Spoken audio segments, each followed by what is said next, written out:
কুশমন্ডি কৃষক বাজারে দুয়ারে সরকার শিবিরে উপচে পড়া ভিড়। ফর্ম ফিল আপে অর্থ নেওয়ার অভিযোগ, বিনামূল্যে পরিষেবার দাবি তৃণমূল সভাপতির।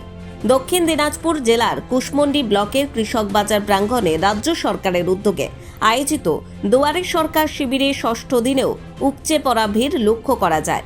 15 ফেব্রুয়ারি থেকে শুরু হওয়া এই শিবির আগামী 26শে ফেব্রুয়ারি পর্যন্ত চলবে বলে প্রশাসন সূত্রে জানা গিয়েছে। শিবিরে যুবসাথী, কৃষক বন্ধু, ভূমিহীন ক্ষেতমজুর প্রকল্প, লক্ষ্মীর ভাণ্ডার সহ একাধিক জনমুখী প্রকল্পের আবেদন গ্রহণ ও নাম নথিভুক্তকরণ চলছে। সকাল থেকেই ব্লকের বিভিন্ন প্রান্ত থেকে আসা সাধারণ মানুষ প্রয়োজনীয় নথিপত্র নিয়ে লাইনে দাঁড়িয়ে আবেদন প্রক্রিয়া সম্পন্ন করেন। বিশেষ করে যুবক যুবতী, কৃষক ও মহিলা আবেদনকারীদের উপস্থিতি ছিল চোখে পড়ার মতো। তবে শিবির চলাকালীন কিছু সাধারণ মানুষের পক্ষ থেকে অভিযোগ ওঠে, ফর্ম ফিল আপের নামে বাইরের কয়েকজন ব্যক্তি অর্থ দাবি করছেন। এই অভিযোগ ঘিরে শিবির চত্বরে সাময়িক চাঞ্চল্যের সৃষ্টি হয়।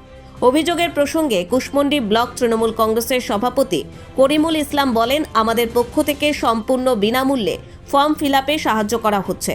এই ধরনের কোনো অভিযোগ আমাদের কাছে আসেনি। কেউ টাকা নিয়ে থাকলে তা সম্পূর্ণ অনৈতিক। বিষয়টি প্রশাসন দেখবে। পরিষেবা প্রদানের স্বচ্ছতা নিশ্চিত করতে ব্লক প্রশাসনের কর্তারা শিবির পরিদর্শন করে আবেদন প্রক্রিয়া ও সার্বিক ব্যবস্থাপনা খতিয়ে দেখেন। সাধারণ মানুষকে নির্দিষ্ট সরকারি কাউন্টার থেকেই পরিষেবা নেওয়ার পরামর্শ দেওয়া হয়েছে।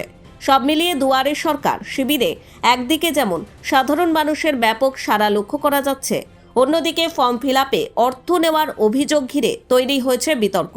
প্রশাসনের তৎপরতায় পরিস্থিতি স্বাভাবিক থাকবে বলেই আশা স্থানীয়দের।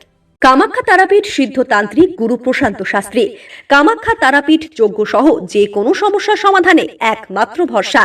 ঠিকানা রত্নজ্যোতি শোরুম, রত্নজ্যোতি মোড়, দেবীনগর, রায়গঞ্জ, উত্তর দিনাজপুর। মোবাইল নম্বর 8629986786। এখন তাহলে কিন্তু হবে না, সবাই সারিবদ্ধভাবে লাইন দিয়ে দাঁড়ান। আপনারা সবাই সুশৃঙ্খলভাবে ফর্ম তুলুন এবং জমা দিন।